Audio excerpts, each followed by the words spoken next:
Right, Tyler Mathis, Ford Insiders 2011 on the Jibsaw.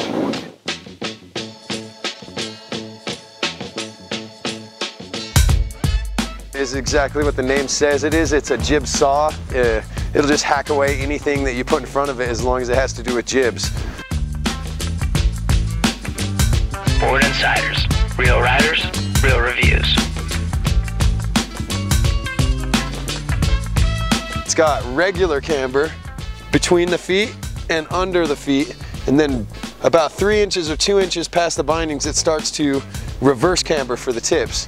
So what that does is that gives you a lot of pop, but it gives you a lot of flex on the end, so you're able to do butters and do nose presses, tail presses in the park. It's light, soft flex, and it's got magnet traction. Now that won't work for some park guys because a lot of them don't like having the serrated edge. But the mag can be detuned if you're taking it in the park. And you know, again, on technical terrain, you hit ice, stuff like that, the hold on it is phenomenal. Super flexy when you need it to be, solid when you need it to be on the jibs. Has a really light swing weight, so when you need to get around for that 270 backboard or something like that, you definitely got that with this board. It was a lot of fun. It encouraged you to hit things and jump off of them. And you know, this is a cambered board. It's got 5 millimeters of camber. You know, that's getting increasingly rare because everything has gone rocker or flat, and you kind of forget how good it is to be on a nice poppy little board that's got some camber to it. Took it off the full-size booters in the park.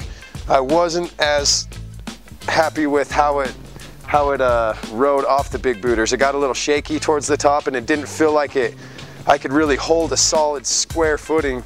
So when I went off the edge, I kind of rolled up the windows and rolled them back down a little bit. And I felt like that's because the board got a little bit squirrely at max speed. It's not going to win any drag races. It's a little sketchy going fast, but it's not meant for that. So if you like to you know, hit things and pop off things and hit the park, it would be a good rail board. And you have an area where you've got a lot of steep technical terrain. This is be a very good board for you. I would love to take this on the rails down in my hometown, you know, urban riding. I want to go hit that, you know, that stair set that's just around the corner from your house that you're just waiting for it to get some snow down in the lower ends of the valley. That's what you'd want this board for. It's kind of lightweight, it's not too heavy, not too light. I feel like you could beat the crap out of this board and it'll still be there tomorrow. It feels like it's super good construction. That's what it does feel like. I rated this board a 90. That's an overall rating. I kind of averaged my all-around rating, which was an 87, and my park jib rating, which is a 93, came up with a 90. I gave it a shred cred of a 94. It was definitely solid on the jibs. I just think it got a little bit too squirrely for the big booters in the park, so it's definitely more park oriented than anywhere else, obviously, but still even more jibs than jumps for this board.